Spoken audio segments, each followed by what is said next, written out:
I told myself, I can make it. I will make it. Now I have. You can make it. We will make it.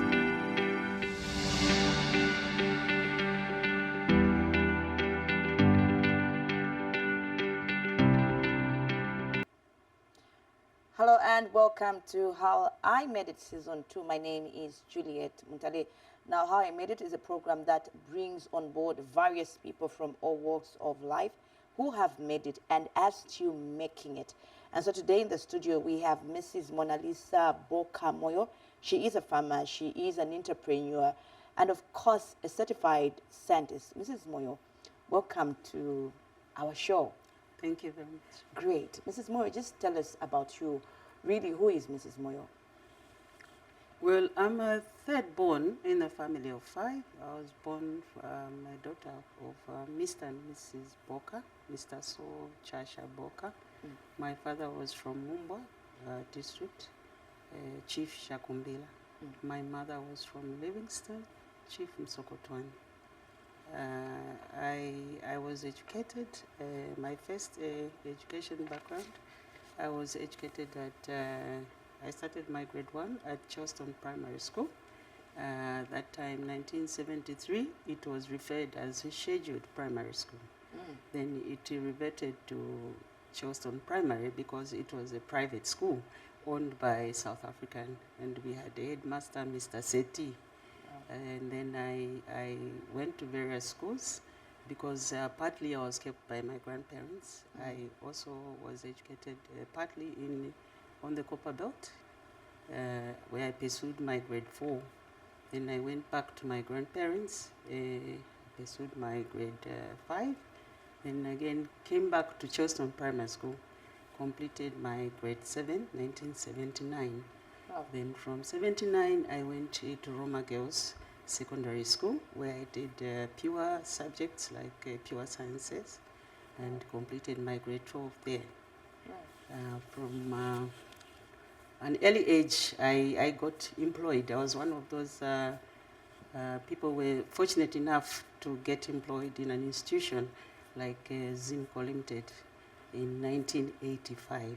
Wow. I did not go straight to Unza. I got employed. I received job training for a while. My first assignment was of lab assistant. Then I was elevated to lab technician and taken for further training.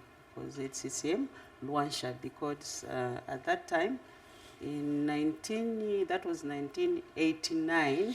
UNZA was not offering the related courses because I was in a mining sector, Minex department, geochemical, and where we were conducting geochemical analysis. And a brief background about Minex. Minex was in exploration work. So at that time, there were very few Zambian ladies who were engaged in mining, especially in our field. Probably that time there were just 3 of us who were elevated to laboratory technician level. There was Lucy Daka, my former workmate, and myself, and then 3 other ladies who went up to laboratory technician, laboratory assistant level. Great. Yes. So I'm so excited because when you mentioned Charleston Primary, I was actually there from grade 5, I think up to grade 12. Okay. That is where I finished. So I'm like, oh. All right. So it makes the 2 of us. Great. Yeah, and then another thing, Mrs. Moyo, in the 1970s, the 1980s, sciences were subjects really dominated by men. Very true. And boys. Very true. So that Very leads true. to my question. How was it really? You were pursuing all this. How was it? You're growing up. How was it? Did you tell yourself, I want to do sciences, I want to be a scientist? Well, first of all, I went to a Catholic school where they instilled a lot of Christian values. And it was one of those schools that was offering high standard education. we were we were looked after by the Sisters of Charity from Ireland. I was one of those who were fortunate enough to experience boarding life with the Sisters of Charity. These are missionaries who started from Chikuni as they established a girl education schools in Zambia. And then from Chikuni, they moved to Roma Girls. So I was just fortunate enough to find myself there after I did so well at Charleston Primary. Wow. Because even the entry point at Roma was quite high. Wow. So, yeah. So your motivation for sciences, would you say you got it from any of your parents? It was just you? Really, it was interest, because I have a curious mind. Wow. Really. And when I went to Roma Girls, I was in A class because we're classified, either you pursued these other subjects or the sciences. So I was in class A, where they were offering pure sciences, pure maths. Yeah, and we had very good teachers then at Roma Girls, yes. Would you say you were making it because you grew up from this probably well-to-do background, everything was okay, you had a silver spoon? No. Life was not easy. I remember my father worked very hard. He was the breadwinner. My mother was an entrepreneur. So at the time, we were 5 kids, and all of us, like the firstborn, myself, and the secondborn, went into boarding school, and we saw how our parents, they worked so hard to give us the education background that we attained. My father worked in various sectors. He trained in postal services from Livingston. From Livingston, he worked in Southern Province, Monze, Chisekese. That's how I found myself being born in Mazabuka, because my grandparents were in Mazabuka. Wow. Yes. So from there, we moved to Lusaka. Life was not easy. He also continued as postmaster at the main post office, and then postmaster airport. So we kept on shifting. And then with changing times, he also shifted, he changed jobs. He worked partly in the mines. So that's how I went to Chililabombwe. So even the shifting aspect also affects family setup. So they had to place us in schools somehow. Great. Yeah, and then we saw how hardworking our mother was. Even in any normal home, you would have a small garden, do entrepreneurship to sustain a home. And my father was always bringing the money from work. Yeah. Let us talk about, away from the scientist that you are, let's talk about the farmer and the entrepreneur in you. How did you start? How did you get into farming? Well, farming, as a child, because partly I lived with my grandfather. My grandfather was in charge of the abattoir in Mazabuka. So he was already in the farming sector, meaning cattle. He was very conversant with cattle. So he's the one who was doing the disease management with cattle. And then on holidays, during the holidays, he would take us farming to the fields using the cattle. That's how I learned to plow. So I started very, very, very early. And then later on in life, I got married to Mr. Reynold Moyo. Yes, in 1993. So we had our first child in 1993. Wow. Yes, itself, yeah. Great. My son was 1 year when I was getting married. Okay. And then he was in lands. He knew about attaining land. We got a farm. And seeing because I started with a backyard chicken run. I started rearing chickens. I kept broilers. I kept layers. I hatched. I went to hatchery level. So he saw my zeal with farming. Then he opted to get some more land for us to practice, and it also helped in the home because we're able to sustain ourselves for school fees. Yes. Okay, so just tell us about really what you're doing at the farm. I know you've talked about pottery, any gardening. Maybe just give us Yes, a bit you know, every housewife somehow you have to earn a small portion of a garden. It starts with the home. Then on a farm level, we did cash crops. We pursued cash crops, Zambian cash crops. Wow. The main being maize and soya beans. So we did intercropping. This year we would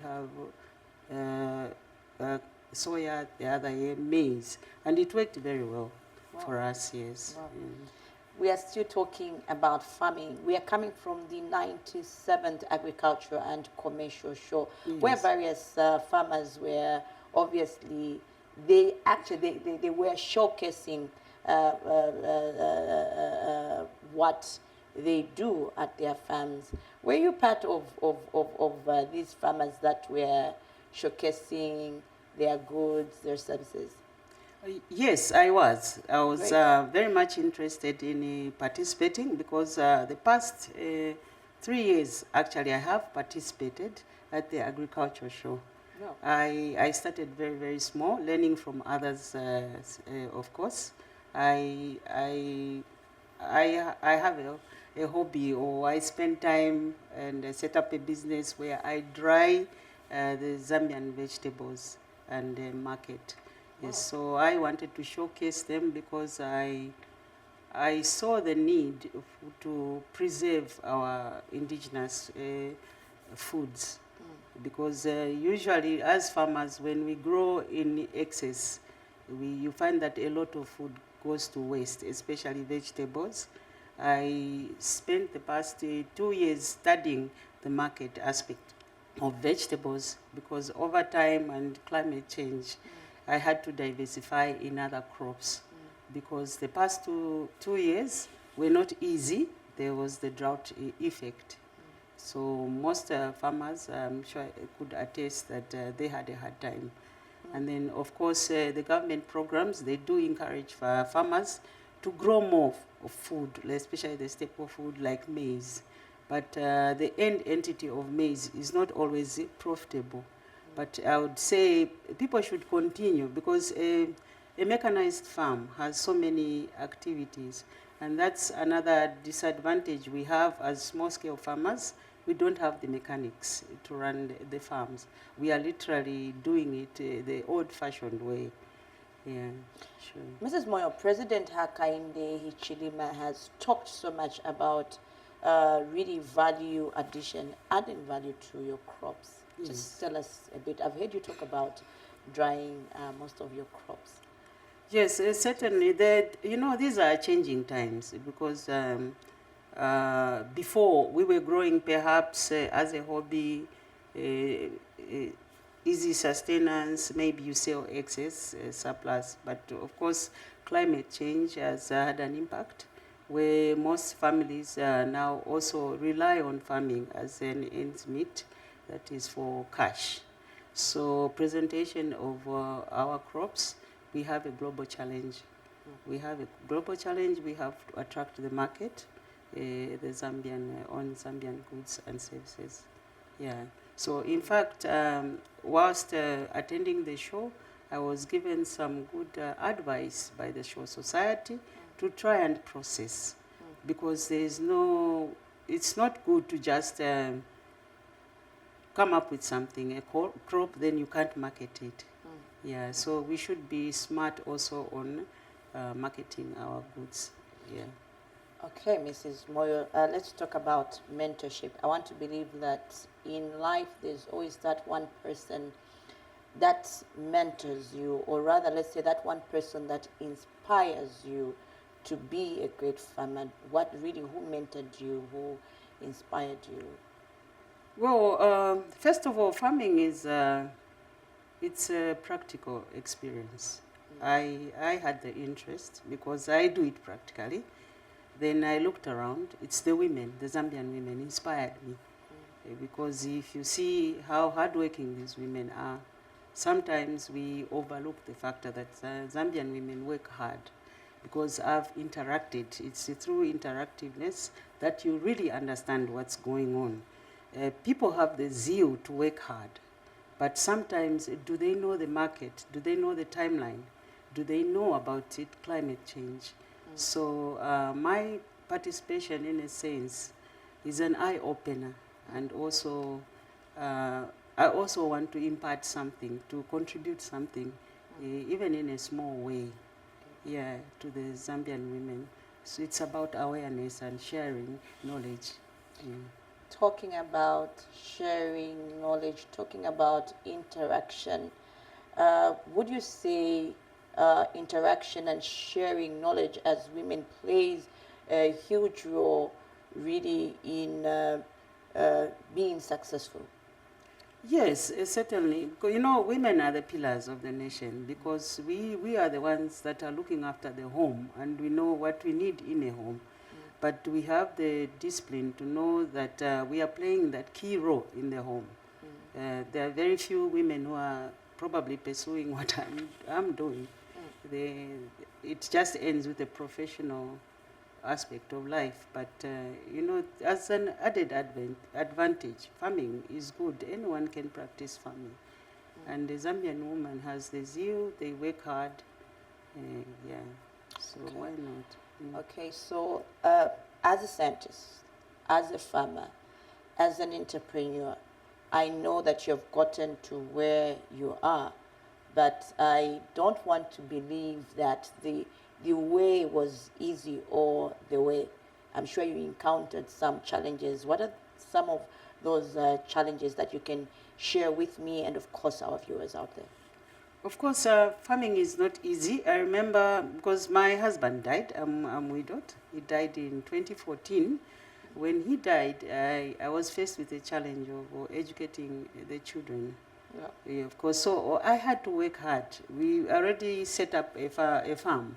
So I had to utilize the land for sustaining. How do I sustain the farm? Because I already had experience in livestock farming. I kept goats, I kept chickens, you name it. I've done it. Yeah. So women, we are faced with a challenge because we are women, and we are directing men to work for us at a farm. It's not easy. Also, it depends on the type of neighbors that you have. Are you in a zone where everyone is doing the actual farming activity, or is it just people who want settlement? Because sometimes in these areas you find that the government has earmarked the area for farming. Then later on, you find there's a group set up that comes that just wants to put up a small house, for lack of houses. Not that people don't have that right. They have the right. Even the squatter has the right. But if, like my position where I am, where my farm setup is, we were given, as all of us, it was planned. It was all planned as a farmland. And then you find now there are bushfires, people are burning your farm. There are new settlements coming without proper notification. Sometimes you find your neighbor has made a subdivision and is knocking off your fence posts. So I've faced those challenges where we've even gone to the police, because cases of arson were quite high at my farm. In fact, after my husband died, for the past 6 years, I've experienced arson. So that disturbs in itself the farm setup, because I literally had to dig in my pocket to maintain the farm, even the fencing itself. Yeah, and then also to sensitize my neighbors that, no, this is not the way. Sometimes I just brush it off, but it's a challenge. Yeah, it depends on the type of neighbors you have. Yeah. Also, are you in a good group setup? You know, because we have an existing cooperative there. Why have I not joined the cooperative? Because some of these activities, you find that they're just maize related, and I want to diversify in something or impart something to the community. Yeah. So sometimes it's just a break in communication with who's your neighbor. Yes. Now, let us talk about, I'll get back to you being a scientist. How are you applying your profession to agriculture? Well, as I said, science as a subject is easy to relate it to any form of life, because science is just basically maths. It's maths. If you ask any scientist, the basis of science is maths, how you add it up. So I spent the past 2 years to try and find a cash crop that will earn me money. So I with personal interest, I did aggressive marketing on vegetables. I grew a backyard garden. I as a start on the indigenous vegetables, and it did very well. Then I went around to see how I can market these vegetables in excess. I approached the hypermarkets. They were giving us a response and how it's done. They put me on a database to supply various vegetables, but I specified no. I have the indigenous Zambian vegetables, which include Wondwe, Sunta, and Kalembla. So the market was quite high. I got a very good response from the hypermarket, because these are indigenous Zambian vegetables and they sell. Yes, then it didn't end there. I would also go out there and find out what other women are doing in terms of just looking at the profit margins. Yeah. So these are secular activities which involve everyone. You know, everyone gets involved. Right. So everyone gets involved in a sense that the market in Zambia, it's a free market economy in terms of pricing. But of course, as farmers, we know our target mark. Yeah. So I wanted to earn that mark on, is it profitable for me? Can I grow it in excess? Can I extend this activity to other farmers? So I further researched on seed production, because you realize that some of our indigenous crops, actually, they are becoming extinct because people are not eating. You only find these seeds with the villagers. So I said, why not? My particular interest was Clomi, which is Sunta or Luvanga, and Wondwe. So I tried to tap the seed aspect of it. Of course, I'm aware of Mount Makuru research, where you can have these seeds certified. Great. Yes. So my participation in the show is to give that impact and also extend to other farmers. Look, aside the crop itself, we can also impact on seed and improve our seed varieties. And I did get quite a tremendous response from the public. These are vegetables that are known, you know. Yeah. So, Mrs. Moyo, really from a woman's perspective, the woman today now, really just tell us what are the benefits of hard work? Because I want to believe that you have gotten to where you are now. Yes. Because of hard work. What are you telling the women now? Hard work, it also involves perseverance. Yes, you have to persevere and work hard. And of course, the returns is what I experienced at the showground. I had a tremendous response. I earned my small change from my activity. It's quite encouraging, because now even the other cooperatives, I entered as an individual exhibitor, but the cooperatives was able to interact. They also got some of my seed.